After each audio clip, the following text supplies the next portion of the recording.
Naam, assalamu alaikum wa rahmatullahi wa barakatuh. Wa alaikum salam wa rahmatullahi wa barakatuh. Bwana Shehe rero twongeye twagarutse ngira ngo twagusuye nanone kuri uyu munsi, ariko mu by'ukuri dufite ibibazo byinshi tukubaza, ahubwo uzakora amavideo menshi uzananirwa bitewe n'ibibazo dufite bijyanye n'idini yacu ya Islamu. N'uyu rero umwanya uhagije wo kugira ngo ubashe kubidusobanurira. Benshi cyane baba babyibazaho. Nk'ubu hari ikibazo kimaze iminsi gicicibikana, ngira ngo nari nabikubwiye. Abantu benshi muraganira bakakubaza bati ese gute abayisilamu murongora abagore benshi, abagore barenze umwe? Ni ikibazo ubona ko ari ikibazo kiremereye cyane. Twagira ngo rero kuri uyu munsi udufashe dusobanurire abantu benshi batabasha kubyumva neza, bamenye ese umugore wa kabiri cyangwa se wa gatatu cyangwa se wa kane haba hari icyo Imana yabivuzeho, haba hari icyo Qur'ani nk'igitabo twemera kibivugaho. Muratubwira neza rwose. Twagira ngo tuguhe umwanya rero, fadhali. Naam, alhamdulillahi rabbil alamin.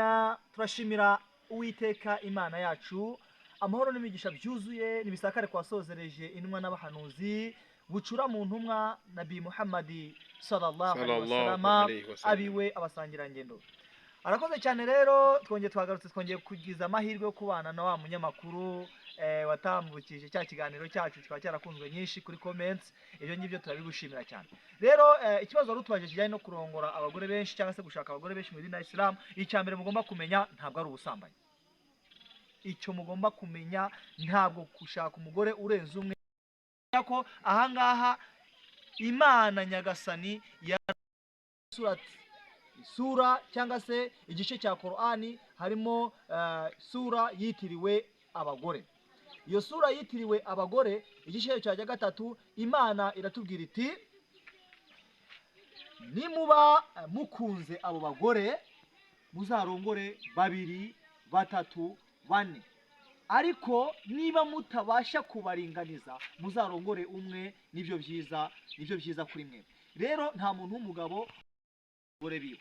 Ahangaha rero ndagira ngo mbabwire, umugore urenze umwe nta nubwo ari ikibazo gikomeye hano nk'uko Imana bitubwiye. Uzarongore abagore babiri, batatu, bane, ahubwo wowe icyo uzakora uzagere gute? Uzabaringaniza. Ndaguha n'ingero rero bwana munyamakuru.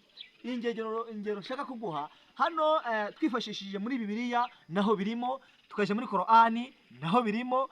Ahangaha ndagira ngo nkubwire, Muhammad niwe dutangiye sallallahu alaihi wasallam yari afite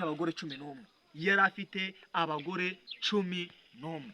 Ahangaha Aburahamu sekuruza w'abemera, sekuru w'abemera yari afite abagore batatu. Hari abari bazi ko Aburahamu yari afite abagore babiri, ariko Aburahamu sekuru w'abemera yari afite abagore bangahe? Abagore batatu. Yakobo yari afite abagore babiri.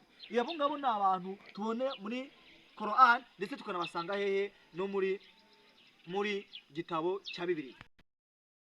Ni umwami Salomo. Uyu mwami Salomo rero munyamakuru we, nge naho mbireba ndibaza nti uyu mwami Salomo ese ko yari afite abagore 1,000. Ndagira ngo abatureba n'abatwumva mwibaza, yari afite abagore 1,000. Ese ikibazo nahita nkubaza ngo izi ntumwa zose navuze zizajya mu ijuru? Ikibazo uko byagenda kose izi ntumwa zose twavuze n'abantu zose twavuze bose bazajya mu ijuru. Ese kuki bazajya mu ijuru kandi bari bafite umugore urenze umwe? Nuko uzashaka abagore babiri cyangwa se batatu cyangwa se nabane, ikibazo uzakora nuko utazabasha kugera gute kubaringaniza. Muri make bwana nyakubahwa, ushatse kugaragaza ko ibikorwa byose ni itegeko ry'Imana. Ni itegeko ry'Imana. Ni itegeko ry'Imana, kubera ko izi ntumwa niba zibasha kuba zari zifite abagore barenze umwe, twebwe turi bantu ki bo kuba tutashaka abagore barenze umwe? Niba intumwa zitunganye zikaba zarishimiwe n'Imana, twebwe bantu kubera iki twumva ko gushaka umugore urenze umwe twabigiraho ikibazo kirekire? Ahubwo ikibazo mugira, ikibazo muba mufite, muba mutinya kubaringaniza. ese umugabo udakoresheje ukuri mu rugo kwe rwiwe ntaringaniza abadamu we nicyo kibazo gihari ni Imana yabivuze. ariko umwe ni wamuguriye igitenge undi ukamugurira igitenge, ni wamuguriye inyama undi nawe ukamugurira inyama, atari kugenda ugira gute ubasumbanya. Nibyo cyane. Ahangaha rero turi kumwe na Gihamya, twamwita Gihamya. Gihamya atubwire ni gute abyumva, bishoboka bite, ubyumva gute, ese ni ikintu wakishimira, watangira utwibwira urabyumva gute uramutse ushatswe n'umugabo ariko uwo mugabo akaba afite undi mugore cyangwa se akagutungana na mukeba wawe? Murakoze. Amazina yanjye banyita Kayigirwa Zurayika, ntuye mu karere ka Kayonza. Kuba umugabo wanjye yadutungana na mukeba wanjye njye nta kibazo mbibonamo kuko ari itegeko ry'Imana. Imbogamizi mbibonamo ni uko yaturinganiza. Imbogamizi ayibonamo ni uko wenda atabasha kubaringaniza. ariko urumva ko umunyamakuru, urumva ko imbogamizi iwe agaragaza hano iwe arabyemera. nturi umukobwa nta kibazo kuba bagushaka ugasanga umugabo afite abagore babiri ntacyo byagutwara, ni uko yaturinganiza.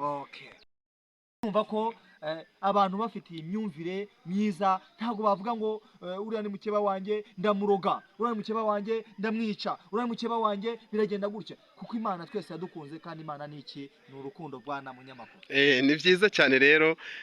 Nawe arakoze cyane Zurayika wacu kuba abashije kudusubiza iki kibazo. Benshi cyane ngira ngo babashije kuba bumva kimwe nk'uko Zurayika byumva. Niba umugabo agutunze akagutungana n'umugore wawe, akabatunga muri abagore babiri, kubaringaniza nicyo gikuru kurusha kuba mwabana hatariho kuringanizwa ku mpande zombi. Ubusumbane, iyo habayeho ubusumbane niho haba hari ibibazo, ariko iyo habayeho kuba abantu bari ku rwego rumwe rwo kuringanizwa, aho waguze igitenge ahandi ukahagura igitenge, aho wahashya akanyama ahandi ukahaha akanyama, ibyo nta cyaha kirimo. barafuha iyo umugore uragira gutya wajya kwa mukeba, urumva uriya ngo yaharaye kabiri, kuki ngewe ahantu twe kwitondera ku biryamo. Ibiryamo biragoye cyane, kubaringaniza cyane no mu biryamo. Nibyo cyane rero. Murakoze cyane rero, turabashimiye ku mwanya wanyu mwiza mwafashe kugira ngo mubashe gusobanurira abayisilamu ndetse n'abatari abayisilamu n'abahatuye isi bose kugira ngo babashe kumenya icyo Imana iba yaravuze ku bijyanye n'imibereho y'abantu, cyane cyane mwibanze ku mibanire y'abashakanye bijyanye no gushaka abagore barenze umwe. Shehe rero turagushimiye cyane. Murakoze cyane rero, amahoro y'Imana bane namwe. Mukore share, subscribe, comments zanyu turi hano ku bwanyu, kandi mudushyigikire dore rwose mudushyigikiye byaba byiza. Uwiteka Imana yacu yazabampera ijoro cyane. Murakoze cyane kuri uyu mwanya mumaye, nuko twakora share, subscribe, comment cyane. Bye bye. Asante sana. Thank you too.